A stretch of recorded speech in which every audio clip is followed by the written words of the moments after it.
It's Cinemassacre's Monster Madness, Godzillathon. And so we come to the final Godzilla movie of the second series, Godzilla vs. DESTROYAH! While the second series was a great revival of the franchise, it was nice that they didn't let it drag on until it got stupid. And being that this was the 40th anniversary of Godzilla, Toho decided that this should be the last one, and so it came that Godzilla died.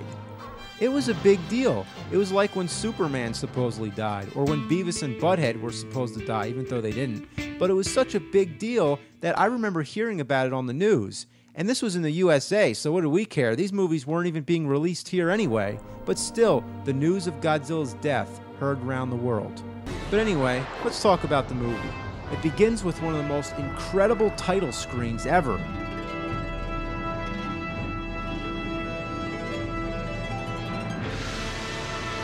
That's awesome.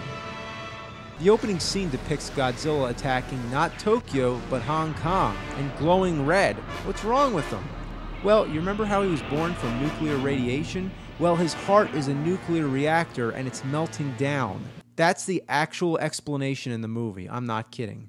This burnt form of Godzilla is also in the Nintendo Wii game, Godzilla Unleashed. So anyway, his heart is on the verge of atomic explosion that'll blow up the whole universe. Pretty fucking extreme. Next thing, there's all these creatures running around which look like a combination of a scorpion, the predator, and alien with the thing coming out of its mouth. Scenes like this where people are being attacked almost make you forget that you're watching a Godzilla movie and instead a B-horror movie.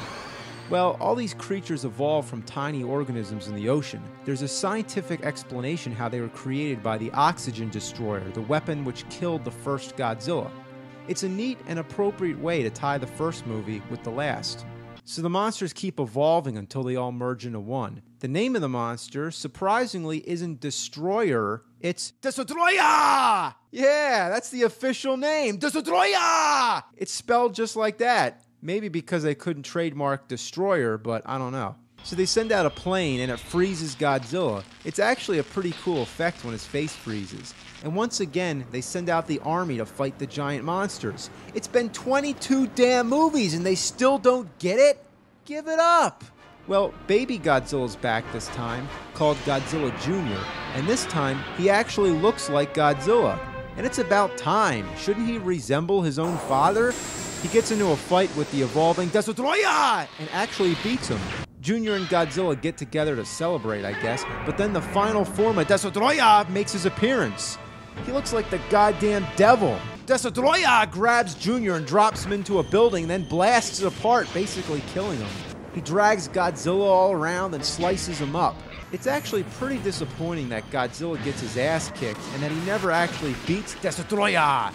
He sure fights back, but it's the army that ultimately takes him down. What the hell? After it's all over, Godzilla finally starts to melt down, but the army uses their freeze cannons to cool him down so the explosion doesn't kill everybody. Surprisingly, watching Godzilla die is pretty sad, but all the energy from his body goes into his son, who grows to full Godzilla size. I guess they were hinting at another Godzilla series following the son, but they never followed up on that idea. The credits roll over black and white stills from all the Godzilla movies. It makes you feel sentimental, it really does.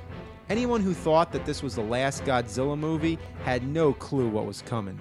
He was only taking a 5-year rest. One thing left to say, DESTROYAH!